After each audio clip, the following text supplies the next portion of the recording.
Djokovic et Monte-Carlo, ça n'est pas qu'une histoire d'immobilier, c'est aussi une sacrée quête pour Djokovic, une quête vers le premier Masters 1000 sur Terre de la saison, une quête vers ce titre si prestigieux, et plus généralement une quête du succès sur la surface ocre. Malgré deux très beaux titres à Monte-Carlo pour Djokovic en 2013 et en 2015, c'est bien le Masters 1000 qu'il a le moins gagné dans sa carrière, le Masters 1000 qui lui a le moins réussi. Pourtant, on peut que reconnaître l'énorme niveau de jeu de Novak Djokovic sur terre battue, une surface qu'il a faite sienne petit à petit dans sa carrière, et le Serbe, il a surtout dû progresser à cause ou grâce à un monstre, un certain Rafael Nadal qui lui aurait pas laissé grand chose si Novak avait stagné. Et puis Monte-Carlo, c'est un tournoi particulier pour Djokovic parce qu'il arrive après la période où il a toujours tout cartonné, Open d'Australie, Indian Wells, Miami, et donc on peut avoir une sorte de décompression à Monte-Carlo. Je vous en dis pas plus et on attaque juste après le jingle.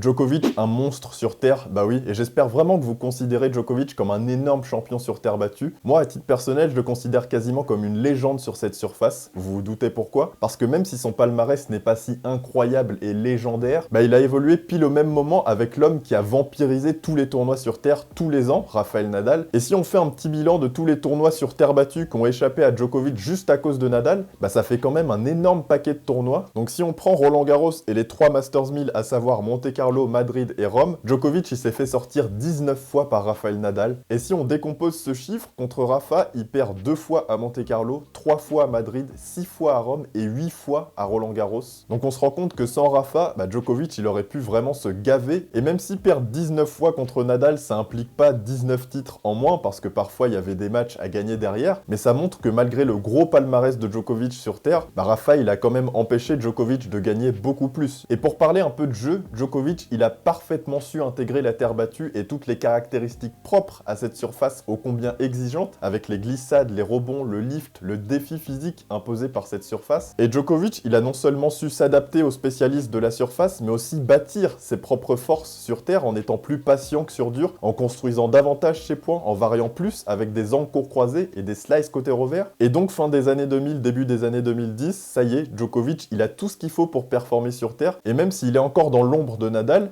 il perd quasiment que contre Nadal. Donc on sent clairement qu'il aura des grosses ouvertures à l'avenir pour gagner les Masters 1000 sur terre, voire Roland Garros. La suite, vous la connaissez, c'est 2011 où il renverse Nadal à Madrid et à Rome, les 2 fois en finale, donc c'est monstrueux de sa part. Il prend vraiment l'ascendant sur terre battue. Roland Garros, il aura un peu plus de mal. En 2012, il fait finale contre Nadal. En 2013, il fait demi-finale contre Nadal. 2014, finale contre Nadal. 2015, il fracasse Nadal en quart de finale, mais il perd en finale contre un Stan en feu. Et 2016, c'est son heure de gloire. Certes, il joue pas Nadal, mais il bat tout le monde. Et ce titre à Roland Garros, il fait définitivement entrer Djokovic dans les grands joueurs sur terre battue. A noter que Djokovic, il gagnera Roland Garros en 2021 en battant Nadal en demi-finale et en 2023. Donc il n'y en a pas beaucoup qui peuvent se targuer d'avoir gagné Roland Garros 3 fois. Dans les Open, j'en ai compté 5. Nadal, Kuerten, Lendl, Wilander et Djokovic. Donc oui, Djokovic est un monstre sur terre. Djokovic à Monte-Carlo, pas si évident. Maintenant, si on s'intéresse un peu plus en détail à Monte-Carlo pour Djokovic, on se rend compte que le Serbe, il a un peu plus de mal avec ce Masters 1000. Alors on relativise quand même, il l'a gagné quand même 2 fois, mais gagner un Masters 1000 2 fois pour une légende comme Djokovic, c'est très peu. Et si on regarde ses résultats à Monte-Carlo par rapport à tous ses titres, on voit bien qu'il y a un petit déficit à Monte-Carlo. Et si on regarde en détail ses résultats année par année sur le rocher, effectivement, on voit que c'est moins successful qu'ailleurs. Il est stoppé par Federer et Nadal. On a quelques défaites entre guillemets surprises contre Ferrer et Verdasco, mais qui sont d'excellents joueurs sur terre battue. Mais avec les résultats de Djokovic qu'on a sous les yeux, on peut observer 3 phases qui illustrent parfaitement ce que je vous disais sur sa progression rapide. 2006-2007 où il débute, il apprend, il fait ses armes, donc il n'est pas très performant. Deuxième phase à partir de 2008, où de 2008 à 2015, c'est juste monstrueux, c'est demi-finale minimum, donc son niveau de jeu moyen sur terre a largement augmenté. Et à partir de 2008, il fait partie des tout meilleurs sur la surface, jusqu'à son apogée en 2015 où il gagne pour la 2e fois en battant Nadal en demi-finale et Berdych en finale. 2015, est-ce que je dois vous rappeler à quel point Djokovic est fort? Je pense pas. Si vous avez un peu oublié le Djokovic de 2015, allez voir 2-3 matchs, c'est complètement fou, c'est effrayant, y compris sur terre battue. Sauf que depuis 2016, c'est la chute pour Djokovic à Monte-Carlo. Vous voyez, il y a une énorme différence où de 2016 à aujourd'hui, chaque Monte-Carlo, c'est un peu une déception pour le Serbe. C'est fou parce qu'entre 2008 et 2015, on assimile les résultats de Djokovic à Monte-Carlo à un top 3, un mec qui gagne tout ou presque. Et de 2016 à aujourd'hui, on est plus sur les résultats d'un top 20 qui perd en 8e, en quart ou même avant. Et donc on va essayer de comprendre pourquoi un tel basculement de Djokovic à Monte-Carlo depuis 2016. Les raisons qui font que Djokovic à Monte-Carlo, c'est plus que c'était. Moi j'y vois 4 raisons principales et d'ailleurs dites-moi en commentaire pourquoi selon vous Djokovic a régressé à Monte-Carlo depuis 2016. Raison numéro 1, et je l'avais mentionné en intro, Monte-Carlo c'est un tournoi qui arrive juste après les tournois où Djokovic s'est toujours gavé dans la saison, Open d'Australie, Indian Wells, Miami. Et donc si on prend l'année 2016 où Djokovic arrive à Monte-Carlo après avoir gagné l'Open d'Australie, Indian Wells, Miami, c'est totalement compréhensible d'avoir une petite décompression avec en plus un changement de surface à gérer et en face un joueur surprenant et puissant, Jiri Veseli. Et d'ailleurs Djokovic c'est en 2016 qu'il remporte Roland-Garros pour la première fois, donc c'est assez marrant de voir que ses résultats à Monte-Carlo et à Roland-Garros sont pas forcément corrélés. Tout ça pour dire qu'avec l'âge, on voit qu'enchaîner les gros rendez-vous sur dur en début d'année avec Monte-Carlo, c'est devenu un peu plus dur pour Djokovic, d'où ses résultats en baisse depuis 2016. Raison numéro 2, c'est que Djokovic, Monte-Carlo,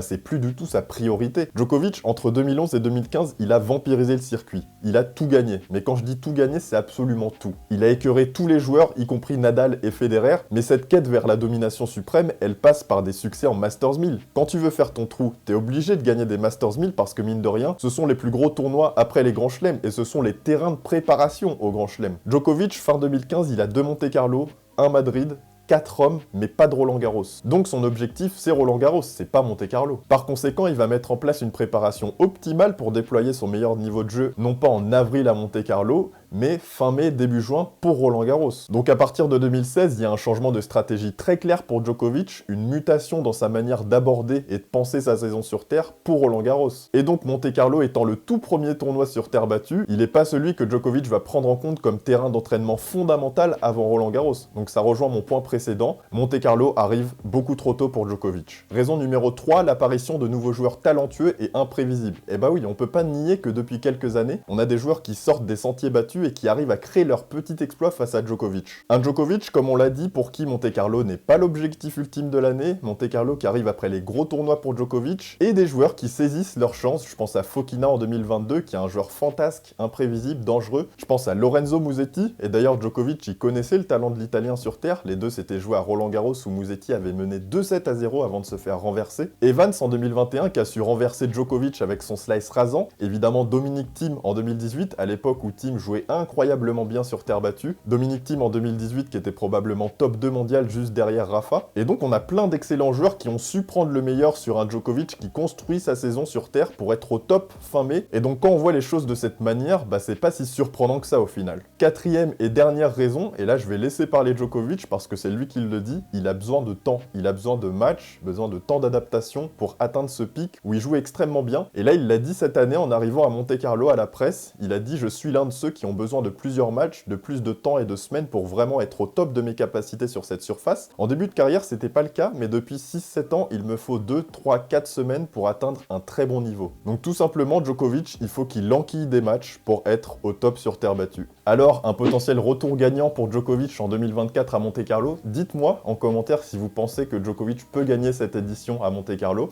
s'il peut gagner Madrid, Rome, Roland-Garros. Moi, pour être honnête, je pense pas qu'il gagnera ce Monte-Carlo, même si on est obligé de le mettre dans la liste des favoris. Djokovic est favori dans chaque tournoi auquel il participe, mais là, voilà, c'est un mauvais début de saison entre guillemets. Il a joué 2 tournois, contrairement aux autres qui sont à 4 tournois joués, 5 voire 6. Et donc je pense qu'il perdrait dans une potentielle demi-finale contre Carlos Alcaraz. On voit qu'il peut jouer Musetti, puis Rublev avant, des joueurs qui sont très solides sur terre, donc l'enchaînement de ces gros matchs fera trop pour Djokovic, je pense. Sachant qu'il a également dit ceci à la presse en parlant de Roland-Garros, c'est encore l'objectif cette année, c'est d'être au top à Paris, et avoir Roland-Garros avant les JO est une bonne chose, car ça fera plusieurs semaines que nous aurions pu jouer sur terre. Donc on voit encore une fois que son objectif, c'est pas du tout Monte-Carlo.